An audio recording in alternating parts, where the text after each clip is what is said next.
Ma rencontre avec George eut lieu au Caire en 1921. C'était un 1er avril. J'aurais dû y reconnaître un clin d'œil du destin.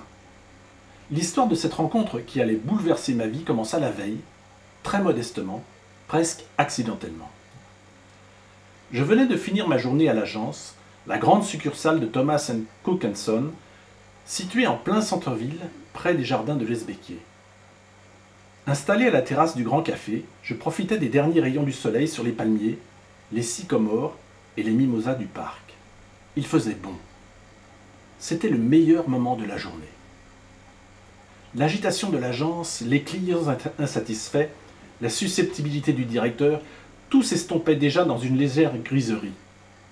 J'avais commandé un mangue vodka, le cocktail à la mode de l'époque. Une douce indolence me gagnait peu à peu. Mes yeux ne fixaient plus rien de précis, et le simple spectacle du balancement des feuilles de palmier suffisait à me combler. C'est le comportement insolite d'un garçon d'une quinzaine d'années, plutôt frêle, qui mit fin à ma rêverie.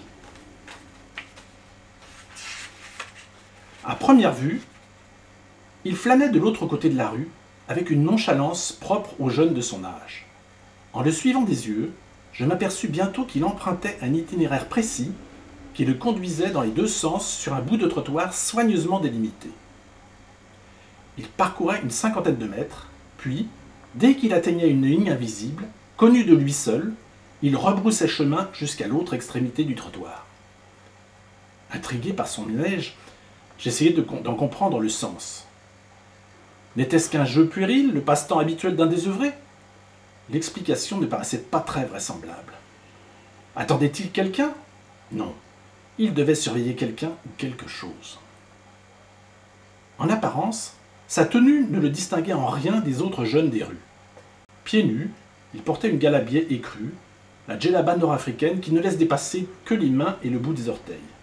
Sa couleur tirait nettement sur le beige foncé, semblable à celle des paysans du delta. Elle était sale et trop ample pour sa petite taille. Les manches, surtout, bâillaient beaucoup trop. Mais le couvre-chef de ce garçon détonnait étrangement. Posé au sommet de son crâne, à peine incliné sur la gauche, se trouvait un tarbouche rouge grenat impeccable, tout neuf, ou du moins fraîchement repassé. Ce bonnet, ce cône tronqué sans bord, était si commun aux dignitaires égyptiens, et même aux moindres grade-papier soucieux de bienséance, qu'il aurait dû passer inaperçu au milieu de la foule. Pourtant, le contraste entre ce tarbouche impeccable et le reste de sa tenue crasseuse était tel que ma curiosité fut piquée au vif. Que cachait ce jeune à l'allure de gamin et au comportement si singulier? Quelle que fût sa tâche, il ne se pressait pas. Comme pour toute forme de jeu dont on ne parvient pas à comprendre les règles, mon attente commença à être exaspérante. Après de longues minutes d'observation, ma ténacité finit par être récompensée.